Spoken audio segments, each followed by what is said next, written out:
bien obligé de faire avec ce truc-là. Ici, il est où l'atelier? Partout. Nous sommes où? Là, nous sommes dans l'humidité. Dans l'humidité? En étant au niveau de l'atelier ferraille, ici. D'accord. Des portails en ce moment, c'est pas très... Tu fais des portails? Et là, on arrive vers le sous-marin. C'est une pièce que tu as réalisée en quelle année? Oh, 2000... 2000... je sais même plus. 10? Allez, file-toi. 2010. Ça plaît beaucoup aux gamins quand ils viennent ici. Ils grimpent dessus, ils glissent, ils sautent, ils le défoncent. Et puis ce qui est rigolo, c'est qu'il y a du thym qui pousse partout autour. Donc c'est un retour du sud. Oh, carré. C'est chiant, hein.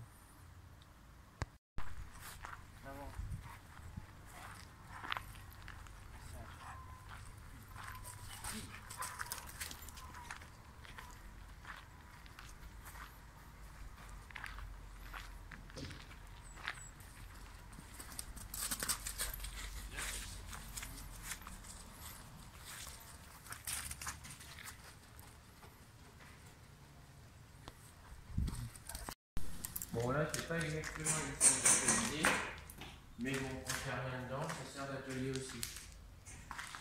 Mais comme c'est gros, et qu'à la rigueur, bah, autant stocker les pièces sans les emballer, elles sont stockées et visibles du public qui passe. Et vous qui passe pas d'ailleurs. Mais il arrive de passer quand même. C'est pour ça que je reçois des amis à exposer. Et plus que des amis maintenant. Je veux plus m'emmerder avec des gens que je ne connais pas plus que ça. Parce qu'ici, tu as un lieu d'exposition? Ouais, qui s'appelle la Porcherie. Qui s'appelle la Porcherie? Oui. Qui existe depuis 14 ans. Donc tous les travaux, je les fais moi-même. En quelle année c'était? Comment? La première exposition en quelle année? 2006. 2006. 2006, septembre 2006.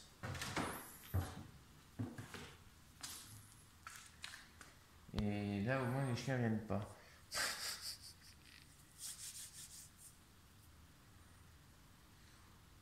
Mais avant, c'était un négoce de matériaux de construction que j'ai connu puisque c'était mes parents qui les avaient.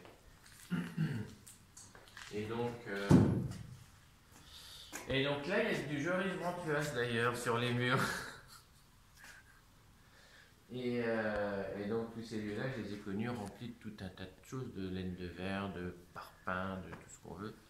Donc c'est assez marrant de les retransformer en espace d'expo ou d'atelier, des terrains vierges quoi. Et bon, il pleut plus là.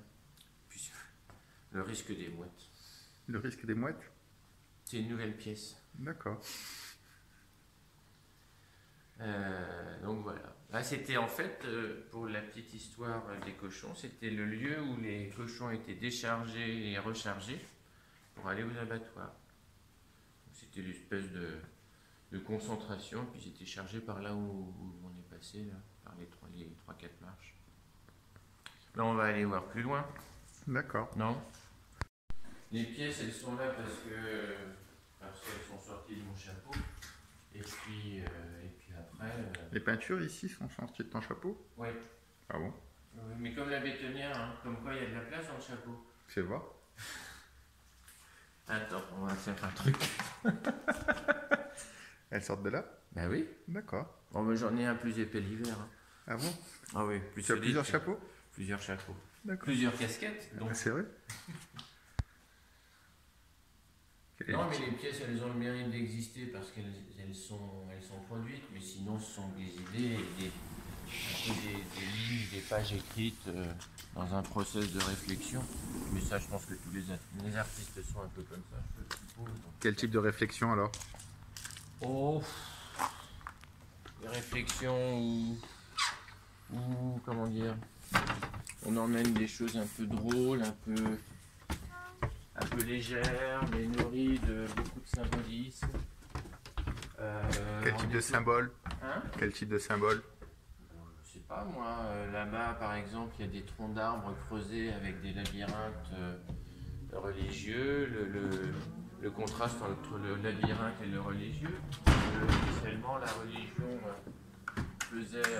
Le contraste entre le religieux et le labyrinthe? Oui, le labyrinthe était honni par tout ce qui était religion catholique, et puis quand ils se sont aperçus, c'est comme une grosse entreprise la religion, hein, ou le catholicisme en tout cas, quand ils se sont aperçus qu'ils pouvaient faire du pognon avec, et ben ils se sont mis à faire des labyrinthes dans les cathédrales. Comme ça, ils ont dit aux personnes qui ne pouvaient aller faire leur pèlerinage que venez dans nos églises, vous ferez votre pèlerinage à genoux, à quatre pattes comme vous voulez, mais vous le ferez chez nous, puis vous paierez une obole bien sûr. Donc voilà, c'est ça le truc un petit peu dévoyé de l'humanité, quoi, finalement. C'est-à-dire?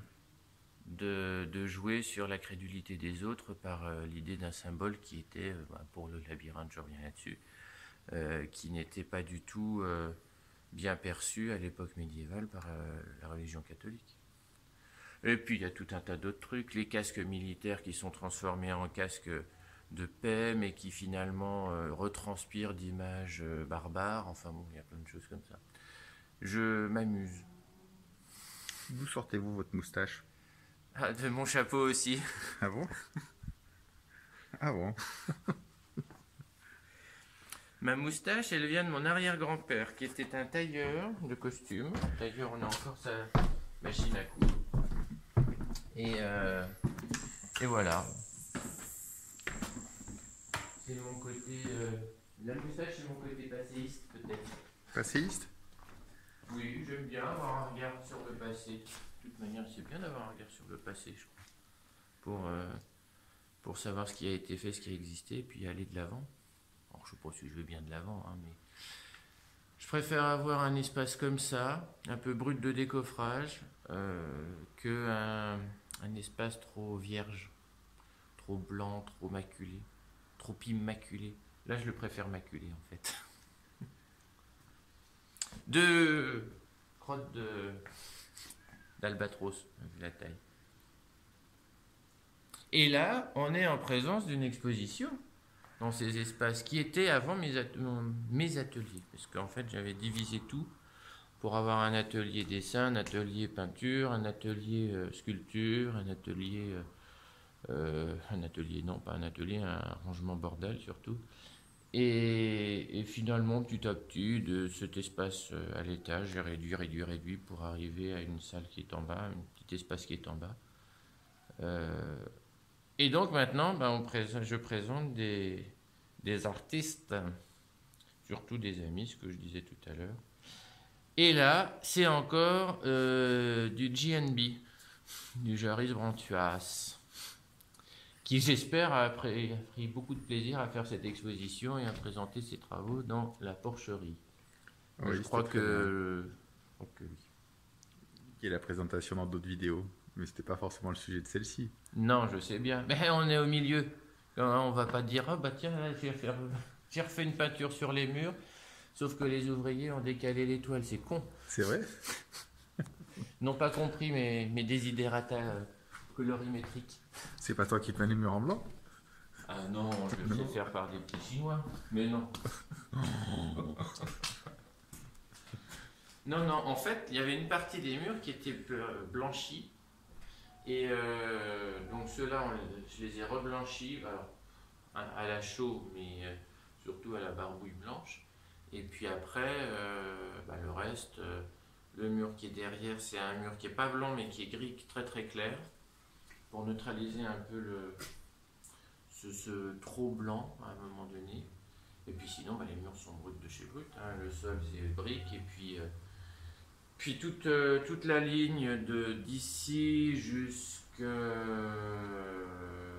sur toute la longueur du bâtiment, j'ai laissé tout ce pan de mur-là teint de briques, parce que c'est aussi un petit clin d'œil à la région et au passé de la région, puisque c'était une...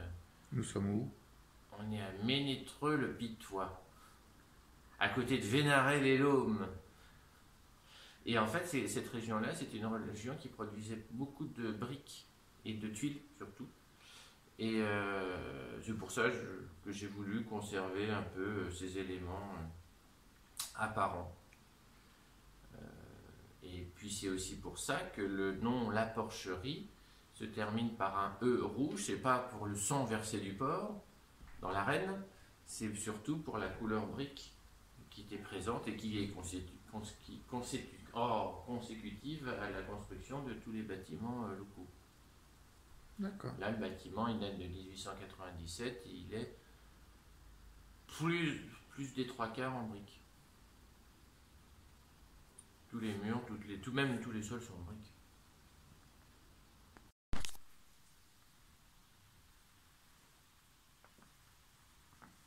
Et donc là, tu vois, c'est ce dont je te parlais tout à l'heure, c'était les labyrinthes religieux inscrits dans des troncs. Donc c'est creusé et ensuite rempli d'un produit chargé en poudre ou de cuivre ou de laiton et qui, en le ponçant, redonne l'éclat de ces deux alliages. Donc c'est des labyrinthes religieux. Ce sont des labyrinthes religieux. Les trois là, celui-ci, celui-là et celui-là. Là, c'est la reprise du labyrinthe de la basilique Saint-Vital de Ravenne. Le petit, c'est Saint-Pierre et Saint-Paul. Enfin, c'est la cathédrale de Cologne. J'ai un doute sur le nom. Et le grand, là, c'est la cathédrale de Chartres. L'autre, c'est un peu différent. C'est un labyrinthe qui se trouve dans un château en Charente-Maritime, qui est le château d'Empierre-sur-Boutonne, et qui reprend dans une voûte d'un corridor tous les éléments consécutifs à l'alchimie, à la transformation du plomb en or, etc. Et donc ça, c'est le labyrinthe qui se retrouve là-dedans dans l'évolution de l'alchimiste, dans son approche de la sublimation. Donc d'où la devise Fata via Invenient, en gros, hein, les chemins conduisent la voie ou un truc comme ça. Et c'est du poirier tout ça. Et ça c'est de l'if. Poirier parce que c'était à l'époque médiévale, ce qui est assez marrant, un arbre qui était vu comme l'arbre du diable, contrario du pommier, qui était l'arbre de Dieu, le fameux fruit défendu, le fruit de la connaissance. Et alors donc ça, comme ça formait une pomme mais un peu tarabiscotée, les personnes de cette époque-là voyaient dans le poirier une déformation maléfique et donc c'était perçu comme l'arbre du diable. Là, c'est quelle matière tu disais dans le labyrinthe? Ça c'est du poirier. Ah là ça c'est du laiton. Enfin, c'est une matière qui est chargée de poudre de laiton et qui en ponçant redonne cet éclat du laiton. Et dites donc. Et la basse? Ça, celui-ci. Ça, c'est le plan de Paris, le plan de 1675 de Paris avec la topographie exacte. Enfin, c'est une réinterprétation, bien évidemment. Et sans l'île de la Cité, qui est pourtant le nœud de Paris, mais avec tout le réseau, rive gauche, rive droite. Sur un piétement de table bistrot. Quoi? En haut? Ça, c'est un peintre du XVIIe que tu dois connaître. C'est le sieur Boucher. Ça tombe bien dans une porcherie d'ailleurs. Un certain sieur Boucher un peu... Comment dirais-je? Un peu malséant pour l'époque, bien que... Et les pelles en bas? Les pelles, c'est des pelles qui reprennent les armoiries de Nicolas Fouquet et de Jean-Baptiste Colbert. Et elles sont au nombre de deux, il n'y en aura pas d'autres, parce que ces deux personnages étaient les surintendants en finances de Louis XIV, Fouquet en premier et Colbert en second, et qu'ils ont tous les deux été frères ennemis jusqu'à la chute de l'un, c'est-à-dire Fouquet, un peu aidé par l'autre, Colbert. D'où des pelles de maçon, elles se sont transformées en pelles de fossoyeur finalement. Ça, c'est une proposition de plan de relogement. Donc un peu type HLM, même façade, même dimension d'ouverture, mais après pour différents types de ménages, situation monoparentale ou famille nombreuse, mais ça reste être un plan de relogement puisqu'il n'y a pas de fonds. Donc c'est simplement une proposition sans idée. Parce qu'il n'y a pas de fond. Voilà. C'est directement contre le mur. Non, il n'y a pas de fond là. L'oiseau ne peut se poser, ne peut pas faire son nid en fait. D'accord. Il peut rentrer mais il redescend aussi sec. Donc d'où l'intérêt des politiques de faire de ce genre de propositions. Des murs mais pas de plancher. Des murs mais pas de plancher. Bon, à toi, hein, faut être hors d'eau. Ou hors d'air.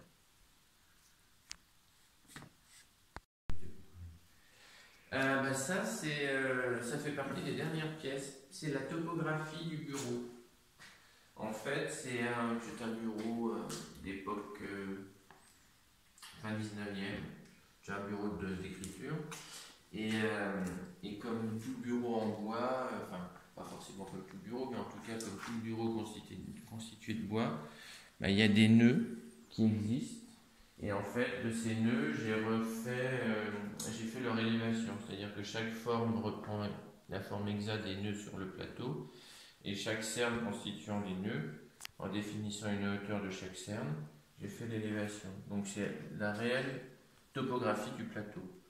Puis ensuite, c'est recouvert de feuilles d'or pour une simple et bonne raison, c'est que l'or, ça ne s'altère pas, ça ne s'oxyde pas, contrairement à la feuille de laiton. Et puis de la feuille parce que ça crée un quadrillage, le quadrillage qui permet justement de créer ces relevés topographiques, voilà, tout simplement. Alors bien sûr, on me dit ah mais oui, mais on peut plus s'en servir. Ah non, on peut plus s'en servir. Bon, c'était pas forcément fait pour s'en servir. Mais je vois qu'il y a des traces de doigts. Mais c'est pas grave. Il y a un jeune homme à côté de toi, non? Oui, mais il est plus grand que moi. Ah bon? Oui.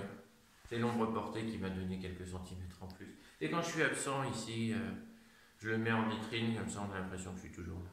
D'ailleurs, je pense qu'il a une tête plus grosse que la mienne. La preuve. Non, en fait, c'est la réinterprétation de la photo que tu viens de voir, qui s'appelait pelouse interdite. C'est-à-dire être coincé dans un espace où tu ne peux pas aller, et puis entouré d'un espace où tu ne peux pas aller.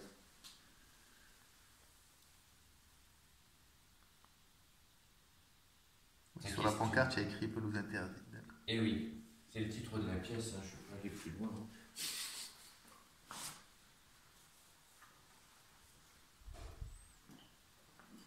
Là, c'est sa petite sœur, le même système. 3 nœuds présents dans le bois avec ces formes-là et surélévation avec hauteur définie de chaque cerne. Empreinte digitale avec le même process, creusé puis rempli. Petite pouce, grande index. Et qui forment finalement aussi des relevés topographiques. Des pneus de course, donc des pneus slick gravés. Alors ça c'est plutôt le pneu entomologique. L'autre est plutôt un pneu en hommage au Yakuza japonais. Donc ce sont les tatouages présents, enfin certains tatouages présents sur le dos, souvent des Yakuza. Et puis le troisième c'est avec l'idéogramme amour d'ailleurs. Et puis le troisième c'est un des parterres de broderie du jardin de Vaux-le-Vicomte. Et donc en fait sur toute la bande de roulement il y a des éléments qui pourraient d'ailleurs très bien, c'est ce que je vais faire incessamment sous peu, je vais refaire des pneus et je vais les monter pour pouvoir m'en servir comme tampon. Sur quel type de voiture? Non, je vais fabriquer un vélo mais avec des pneus slick de cette taille là. D'accord. C'est très à la mode les vélos avec gros pneus. Ben, ce sera encore des plus gros pneus. Waouh. Ça, c'est le travail d'un copain artiste belge qui s'appelle Juan Greffly. Bon, qui bosse sur pas mal de choses aussi, qui est très dans le détournement d'objets. C'est un pavé de Bruxelles qu'il a gravé puis doré à la feuille. Et je trouve que faire table rase avec un pavé, c'est toujours très efficace. Et là, on est plus dans la partie exposition permanente. De la porcherie. De la porcherie. Bon, après, j'avoue que ça me sert aussi d'atelier. Des fois, je pousse les pièces et puis quand j'ai des boulots de dessin à faire, des choses un peu propres et qui ne salissent rien, je me mets là parce qu'en plus, il y a du chauffage ici, contrairement aux autres espaces.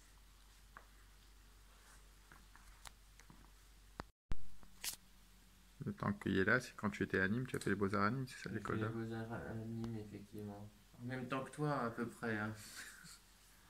À Et il y a... l'Esban? Comment? Esban? Et oui, et en fait, ce temps qu'il y avait entre Nîmes et Uzès, il y avait un terrain de manœuvre militaire. Et, et j'avais rencontré je crois que c'était le colonel qui s'occupait de ce lieu et je lui avais demandé s'il faisait des manœuvres avec des engins type char d'assaut et tout ça. Il me disait oui de temps en temps. Et donc je lui avais demandé si j'avais possibilité de venir prendre des photos des engins. Et j'y suis allé une fois. Et je me suis fait un peu de frayeur, mais je me suis mis entre les chenilles du char pour prendre différentes vues comme celle-ci. Et puis des photos faites, ça a donné un dessin comme ça à l'encre, sur toile simplement.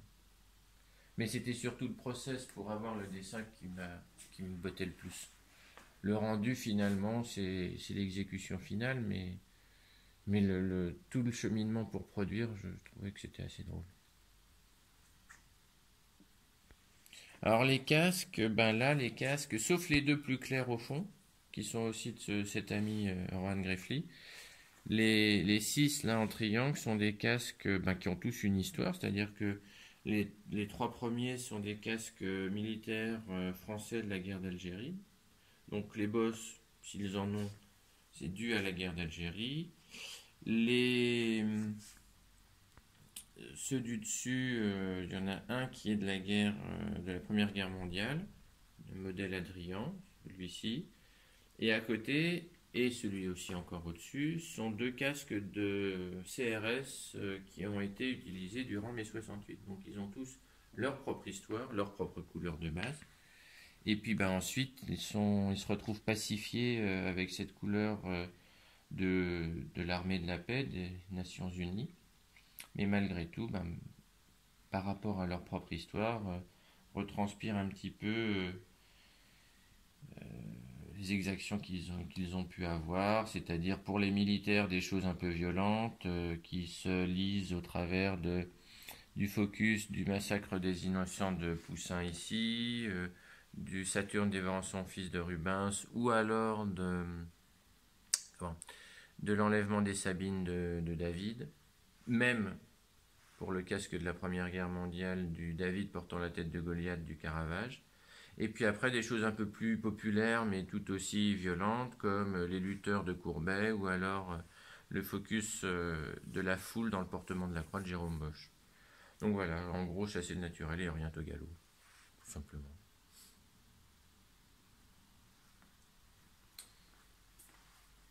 Ça, ce sont des toiles de Jouy que j'ai récupérées, qui sont intéressantes pour une bonne raison, c'est qu'il y a plusieurs histoires sur un même panneau, et puis les motifs de camouflage sont là, par contre, pour mettre en exergue certains éléments de toutes ces histoires, ou en raconter d'autres aussi. Parce que sans les motifs, on est noyé par 1, 2, 3, 4, 5, 6 histoires. Et avec les motifs, on focalise plus sur des petits éléments ou des objets que l'on n'aurait pas pu voir au préalable dans la toile de Jouy telle qu'elle était proposée, produite. Première manufacture, une des premières manufactures françaises à Jouy en Josas, sous l'impulsion de justement d'un dont j'ai parlé tout à l'heure, Jean-Baptiste Colbert. Avec sa pelle. Et c'est pas la pelle du 18 juin. Voilà. Donc là, c'est tout l'espace dédié aux autres. Un peu à moi aussi, quand même, faut pas exagérer. Et puis bah, tout le reste, c'est aussi dédié aux autres. Parce que c'est bien, le vivre ensemble c'est bien, et puis aider les autres c'est encore mieux, quand on peut. Voilà. Bonne journée. Bonne journée. Il fait beau en plus. C'est vrai? Ça change du vent et de la pluie d'hier. Effectivement. Et une cuisse de porc de 10 kilos à manger à midi, ça va y aller. À deux.